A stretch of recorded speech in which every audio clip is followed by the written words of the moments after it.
Hello, welcome to Oxford Heirlooms. In this video, we're going to be attaching the collars, the Peter Pan collar pieces, to the neckline of the garment. Okay, now I have preliminarily done a little bit of work.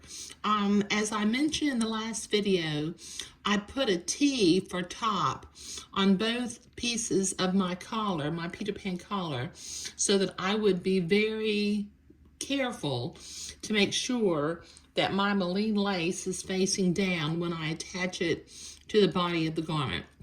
I have also made a little mark at the center top, and at the 1/4 inch mark down, I made sort of like an upside down T so that I would know where to center my collar pieces at.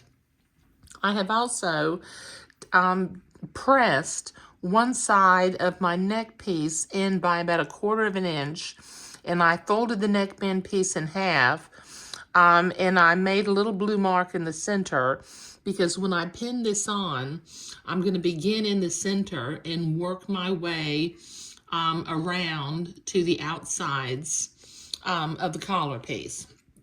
Okay, so I'm going to start not with the neckband, but I'm going to start with one collar piece, and I'm going to begin to pin this collar piece into place. Now what I'm going to do is I'm going to pin it at the front where it lines up with the junction of that T, and then I'll pin it in the back where the lace will end right at the center line, and then I will ease this collar in around, because the lace and the neckband or the neckline have a little bit of a bias, so they will ease and stretch.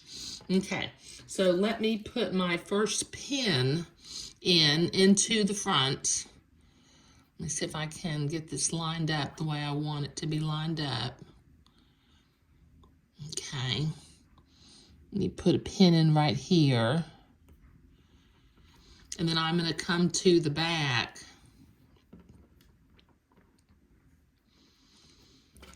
I'm going to open up my facing, and I'm going to pin my collar piece to the back of the neck hole opening.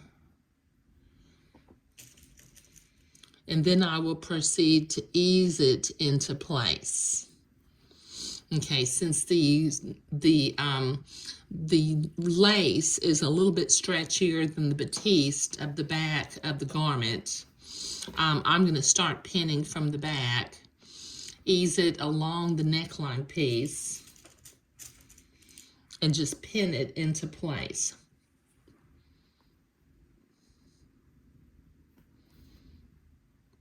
And don't be afraid to use a lot of pins, because the more pins you use, the smoother the curve tends to be. Okay, so let me ease this in around the lace part. You can still see the end of my silk ribbon is poking out, which is fine.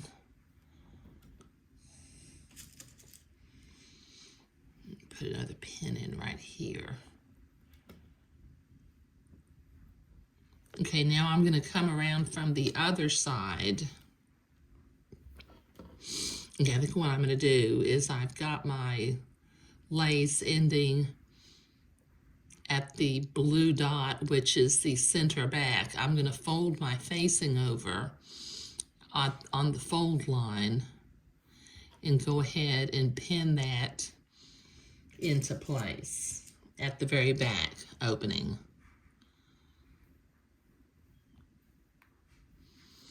Okay, now let's get the other collar piece in.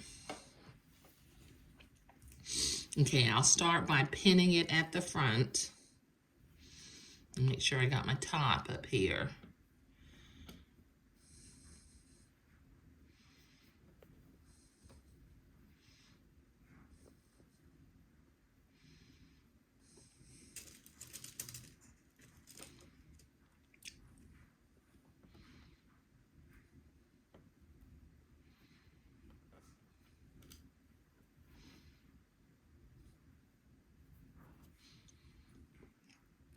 So pin it at the front, and then come to the back, open up the facing, pin it where the lace will end, where the little blue dot is for the center fold line. Pin that into place, and then ease the collar around the neck hole opening.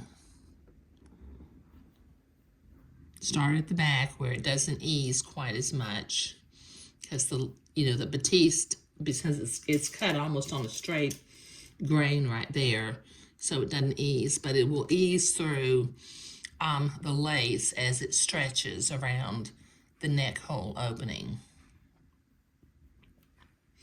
And put some pins in place.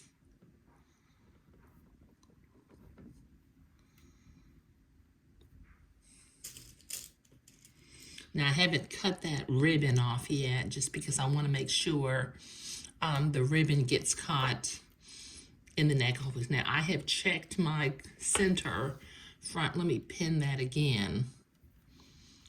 I want to make sure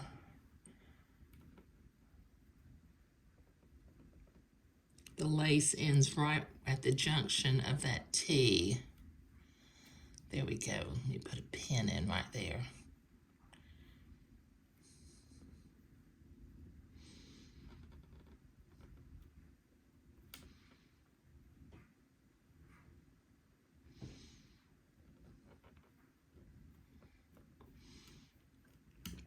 Okay, let me fold my facing back at the fold line, or at the dot for the fold.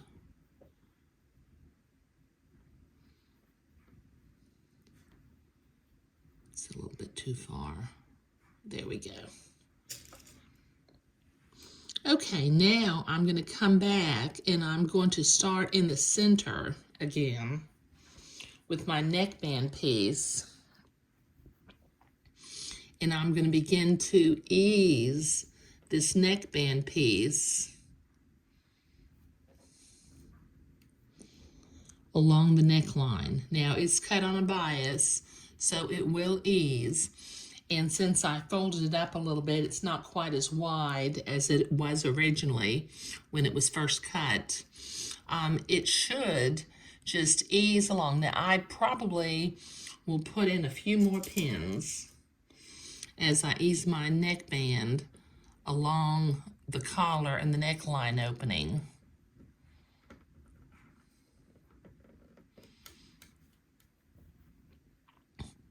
And just ease it into place. It'll stretch and ease.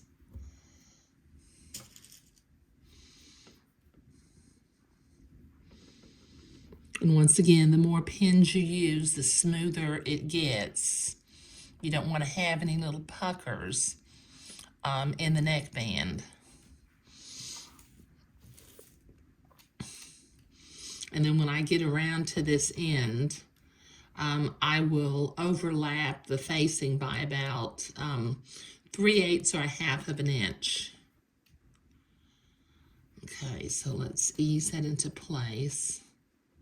Sorry, this is taking me a little while, but there's just not a quick way to do it.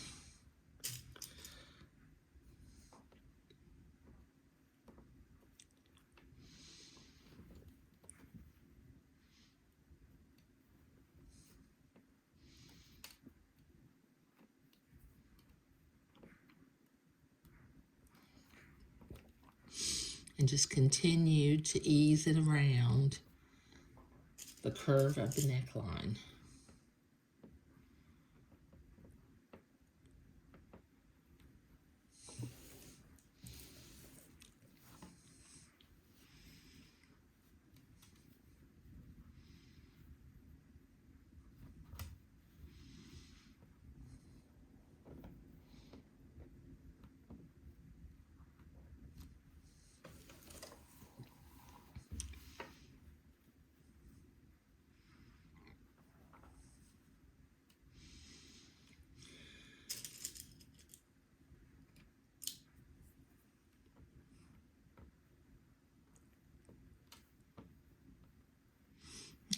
Now let me clip this. It's just a little bit longer than it needs to be.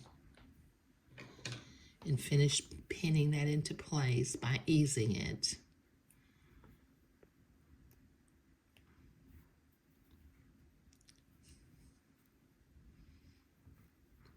And then when I sew it and turn it, the neckband piece will disappear underneath the facing. Okay, now I need to repeat this process over on the other side. But since that took quite a while for me to do that, I'm going to do this off camera. Okay, so I've got that eased in all the way around the neckline, and I've got my neckband pinned on top of where I have folded the facing in on itself. So I'm going to begin to sew. The pattern calls for a 1/4 inch seam allowance. So I'm going to, let me see if I can zoom in a little bit. I'm going to very carefully, taking my pins out as I come to them, I'm going to sew the collar and the neckband piece to the neckline. I won't go fast because I want to maintain control over my curve, and I'll need to take my pins out as I come to them.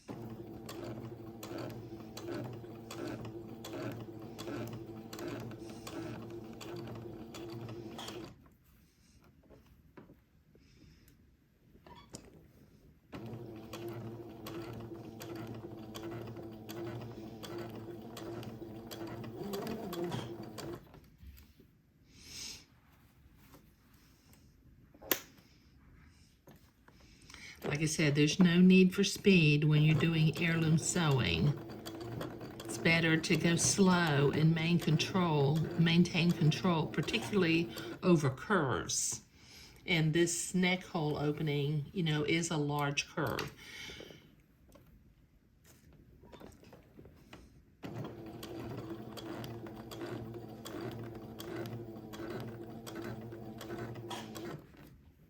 Okay, I want to make sure that my silk ribbon stays pointing in the direction it needs to be pointing in.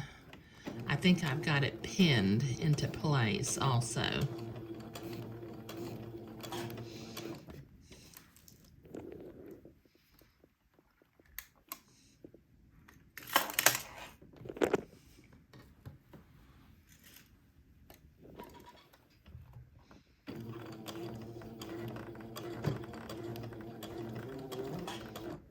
Okay, this is going to take me a minute to get all the way around this neckline, so I'll be right back.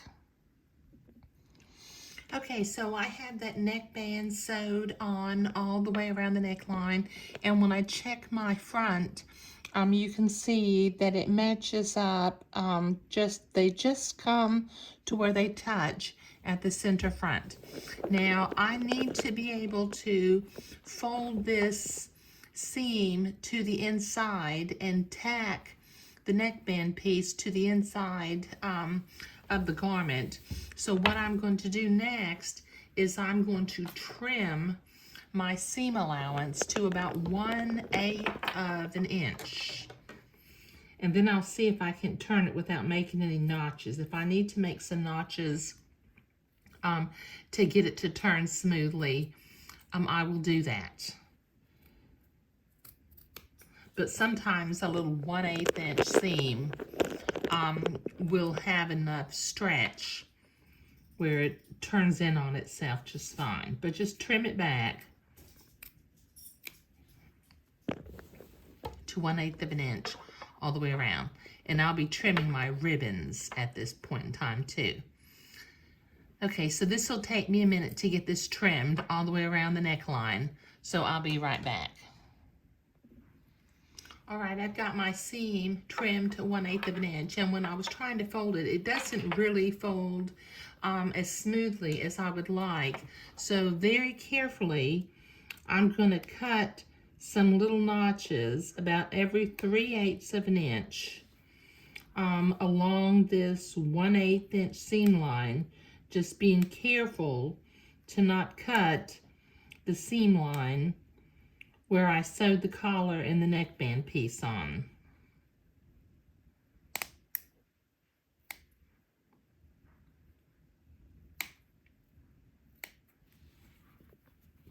And in that way, when I turn it, the seam will flare out a little bit, more so than what it was trying to do without the little notches. Let me check my notches here.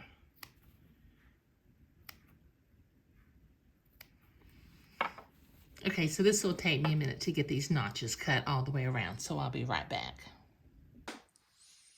Okay, I've got that neckband eased and pinned into place all along the inside of the neck hole opening. So being careful to not catch the collar piece, I'm going to begin with a needle and thread, and I'm going to whip stitch and tack my neckband piece into place. I mean, I suppose you could do this with the machine stitch, but I never do. I think I like having the control of the hand stitching, but just do tiny little stitches, about 3/16 of an inch, to keep the neckband nice and smooth going along. Don't take your pin out until you absolutely catch up to the head of it. So let me push that one down and pull this one out.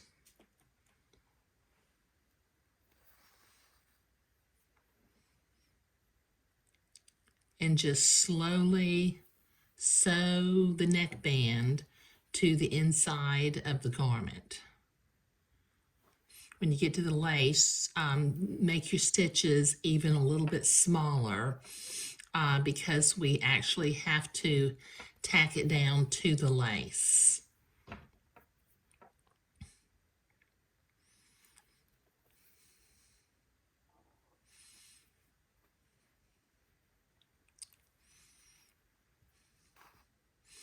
Okay, so this will take me a couple of minutes to get all the way around the neck hole opening, so I'll be right back. Okay, I've got that neckband whip stitched all the way along the neck hole opening, and the collar, the way we constructed it, fits on the neckline just really perfectly. I've got a little bit, I got up to the center line in the back so that when the buttonholes and the buttons are created, the collar will meet in the back, and it meets in the front, in the center front, so it's looking really nice. Okay, so sewing the collar on was what we were doing today. Thank you.